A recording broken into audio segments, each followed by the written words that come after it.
ভূপেন বৰা ডাঙৰীয়াক কালি যদি অহাকালি গ্ৰেপ্তাৰ কৰে ৰাজ্য চৰকাৰৰ প্ৰতি আহ্বান জনাইছো আপোনালোকে জেলবোৰ ডাঙৰ কৰক থানাৰ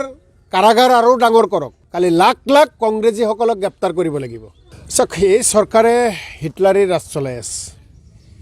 আইন তেওঁলোকৰ মতে চলায় দেশৰ সংবিধান তেওঁলোকে নামানে যি ইচ্ছা তাকে কৰিব পাৰে কোনো আপুনি যাত্ৰাপথ সলনি কৰাক লৈ কাৰোবাক গ্ৰেপ্তাৰ কৰিব পাৰে নেকি যাত্ৰাপথ সলনি কৰাক লৈ আৰু আমি যেতিয়া যাত্ৰাপথ সলনি কৰিছিলোঁ তেতিয়া পুলিচ ক'ত গৈছিল বাধা দিব লাগিছিল ৰাস্তাত কোনো পুলিচ নাই কোনো ডিৰেকশ্যন নাই চৰকাৰ প্ৰশাসনৰ মানুহ নাই আমি এপ্লিকেশ্যন কৰিছিলোঁ গতিকে ভূপেন বৰা ডাঙৰীয়াৰ ওপৰত এই ৰাজ্য চৰকাৰখনে হিটলাৰী শাসন চলাইছে ইচ্ছাকৃতভাৱে এইখিনি কৰিছে দেশৰ জনতাই দেখি আছে ৰাজ্যৰ জনতাই দেখি আছে আমি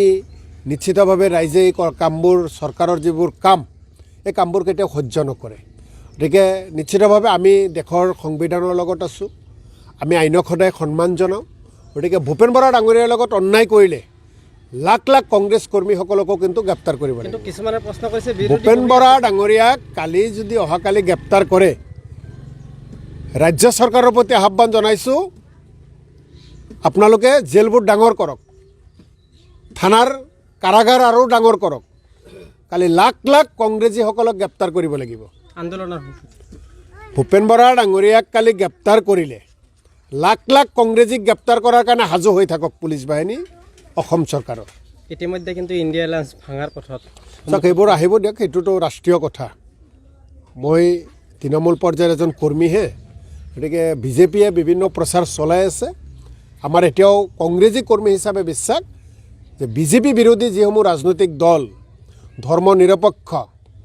যিসকলে দেশৰ কথা চিন্তা কৰে জনতাৰ কথা চিন্তা কৰে তেওঁলোকে বিজেপিক হৰুৱাবলৈ ঐক্যবদ্ধ হৈ থাকিব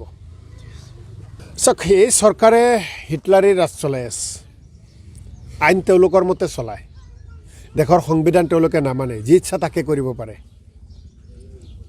কোনো আপুনি যাত্ৰাপথ সলনি কৰাক লৈ কাৰোবাক গ্ৰেপ্তাৰ কৰিব পাৰে নেকি যাত্ৰাপথ সলনি কৰাক লৈ আৰু আমি যেতিয়া যাত্ৰাপথ সলনি কৰিছিলোঁ তেতিয়া পুলিচ ক'ত গৈছিল বাধা দিব লাগিছিল ৰাস্তাত কোনো পুলিচ নাই কোনো ডিৰেকশ্যন নাই চৰকাৰ প্ৰশাসনৰ মানুহ নাই আমি এপ্লিকেশ্যন কৰিছিলোঁ